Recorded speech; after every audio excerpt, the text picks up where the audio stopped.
Welcome to the Fear and Greed Business News Afternoon Report for Friday the 26th of July 2024. I'm Sean Aylmer. Every afternoon we've got the 5 stories that happened today that you need to know about. Story number 1, there was a strong day for the equities market with the S&P ASX 200 closing up 0.8% to 7,912 points. For the week, the benchmark index ended about 0.5% lower. It was a bad day for the gold stocks, particularly Bellevue Gold, which ended down more than 20% after it asked investors for another $175 million and lowered its production forecasts. The price of gold was also lower, down to $23.70 an ounce, and the whole sector fell. Gold diggers Red 5, Northern Star, Regis Resources, and Perseus Mining were among the worst performers today. In fact, the 5 gold stocks I've just mentioned were the 5 worst performing stocks of the top 200. Away from gold, some of the miners were among the best performers. Rio jumped more than 3%. BHP was up more than 2%. That followed something of a rebound in iron ore prices. Macquarie Group was another strong performer after yesterday's third quarter earnings announcement. The laggards today included Woolies and ANZ. Telstra also underperformed. Story number 2, Nine Entertainment boss Mike Sneesby is not happy about staff in the publishing division going on strike over pay, saying he is profoundly disappointed that journalists have voted to walk off the job for 5 days in the middle of the company's Paris Olympics coverage. In an email from Paris this morning, Mr. Sneesby said the timing of strike action by hundreds of staff comes on the eve of one of the biggest news events on the planet.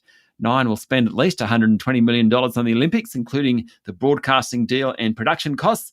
The mastheads affected by the strike include the Sydney Morning Herald, The Age, the Australian Financial Review, Brisbane Times and WA Today.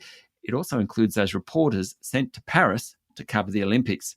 Story number 3, former New South Wales Premier Gladys Berejiklian has lost a bid to overturn a corruption finding against her denied by the New South Wales Court of Appeal.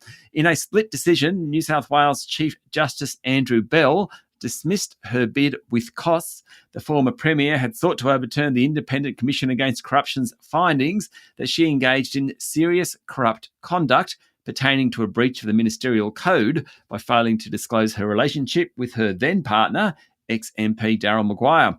The ICAC's finding against Ms Berejiklian involved the approval of 2 multi-million-dollar grants in Mr Maguire's former Wagga electorate and her failure to disclose that they are in a relationship. The former Premier had challenged the validity of the ICAC's findings on grounds that it had acted beyond its authority. Story number 4, there was some rare good news from a lithium miner today. The share price of Mineral Resources jumped after the company delivered on its annual production guidance. No one expected it to get there. Last month, MinRes said it will shut down its Yilgarn hub in Western Australia, impacting nearly 1,000 jobs. The share price has slumped nearly 15% since then.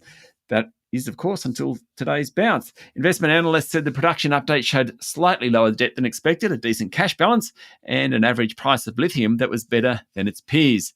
And story number 5, the US economy grew faster than expected during the June quarter, notwithstanding interest rates remain high.